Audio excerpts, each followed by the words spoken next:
I had been having the time of my life during what was supposed to be the best vacation ever, right up until the moment I found myself stranded in the middle of the ocean. You might be wondering how on earth a person could end up lost in the vast expanse of the ocean during a family vacation. Well, let's just say my situation wasn't exactly your typical vacation mishap.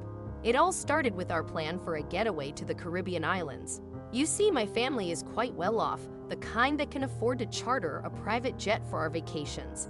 And that's precisely what we did for our adventure in early October. We packed our bags all set for an exciting weekend. My packing list was quite minimal, really. Just some clothes and, of course, my trusty skydiving suit that I always bring along on vacations, just in case the urge to skydive strikes. I can honestly tell you that skydiving is the one thing that truly exhilarates me. The sensation of soaring through the air is incomparable to anything else in the world. Most of the time, my dad joins me for the jump, and we land together on the island. However, this time around, things took an unexpected turn.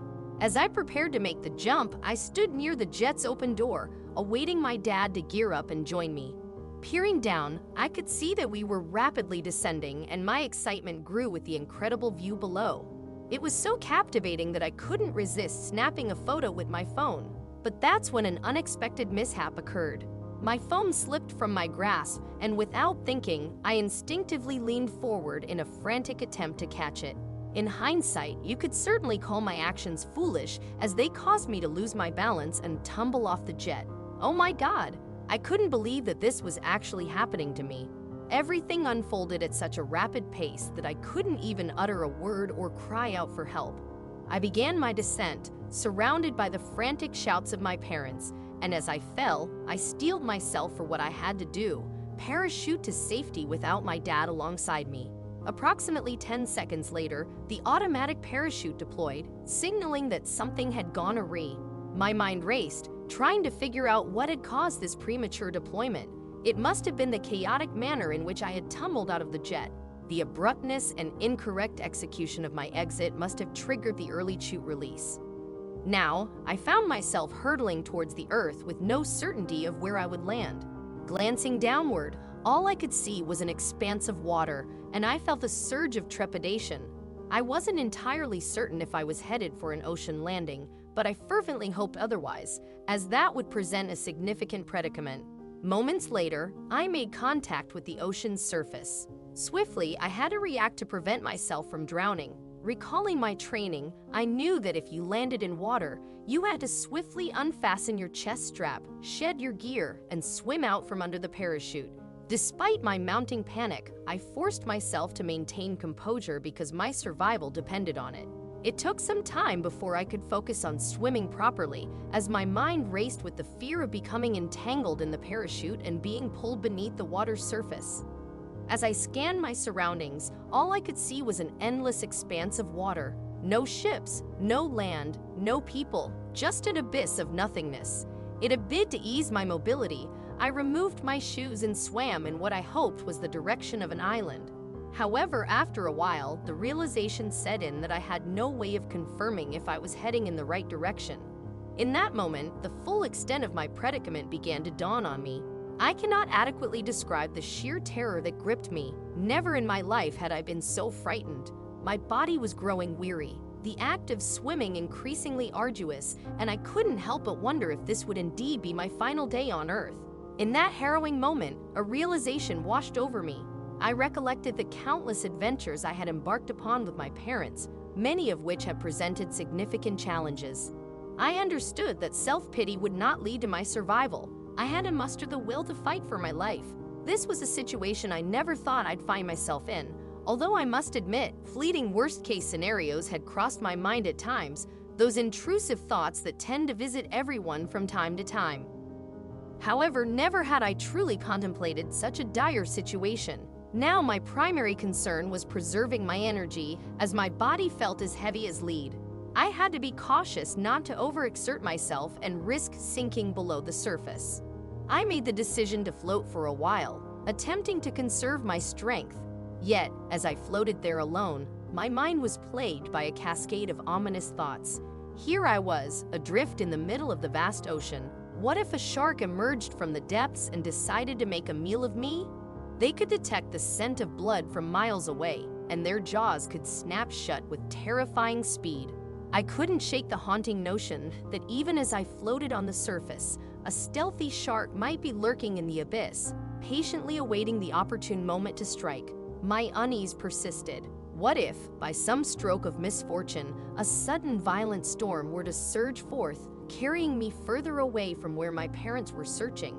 While the island's weather was expected to be fine during this season, the unpredictable nature of the elements weighed heavily on my mind.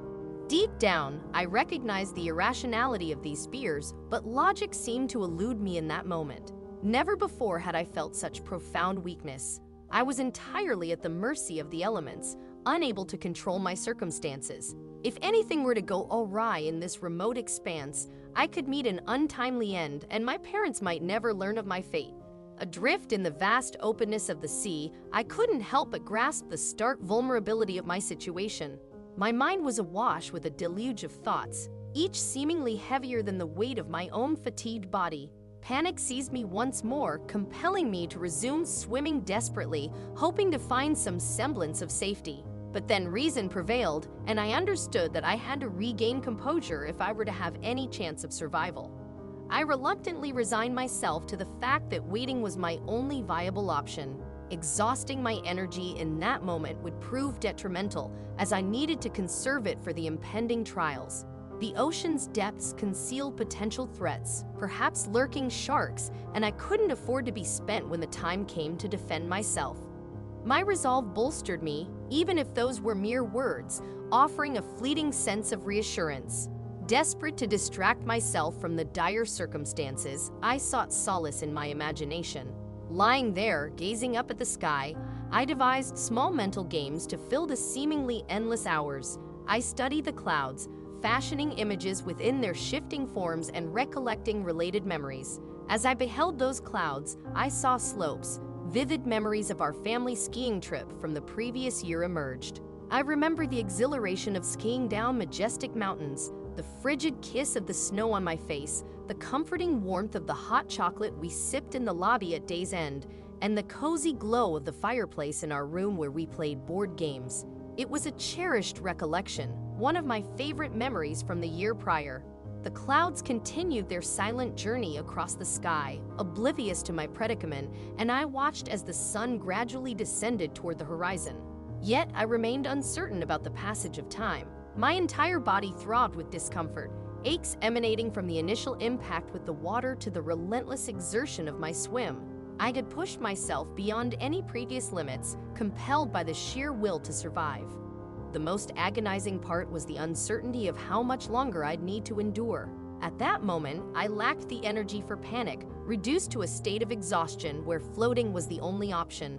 Any other exertion felt beyond my reach, sapping the remnants of my strength. As the sun gradually descended in the sky, I couldn't help but admire the captivating orange glow cast over the water.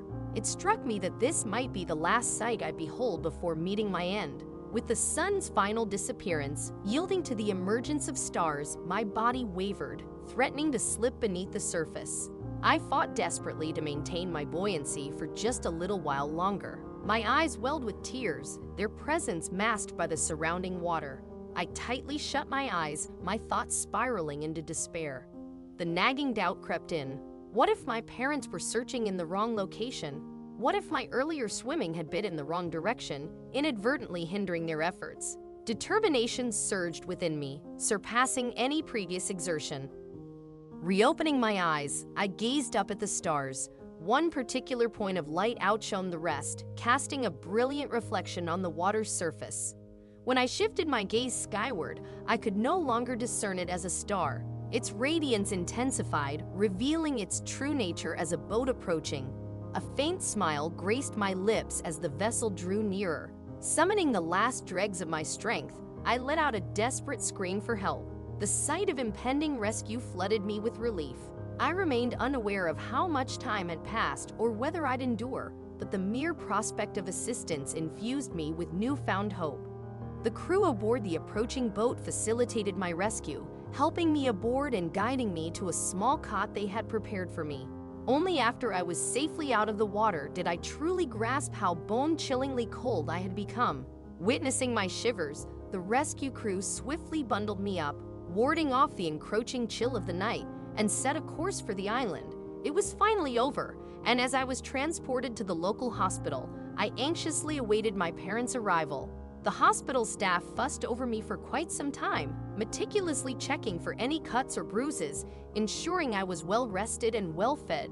Despite being surrounded by strangers, the sensation of solid ground beneath my feet was an immense comfort. When my parents finally burst into the room, their faces etched with concern, relief flooded over me. Although my physical condition was relatively stable, the ordeal had left me appearing worse than I felt. My dad immediately bombarded me with questions, a frantic attempt to ascertain whether anything was amiss. My mom approached my bedside, enveloping me in her loving embrace, and I clung to her tightly. The warmth of her presence was a balm to my battered spirit. When she eventually released me, her red and puffy eyes revealed the depths of her worry. My father, too, approached me, offering heartfelt apologies for not arriving sooner and recounting his frantic efforts to mobilize every available boat in the search for me. I shook my head, embracing him as well. All that mattered was that he was with me now. From that moment forward, I vowed never to take life for granted. I understood the preciousness of every moment and resolved to cherish everything I possessed, for one never knows when it might vanish. So label it as bad luck or even a foolish mistake, I couldn't argue with either. Yet, in the end, I was simply grateful that my story had a happy ending.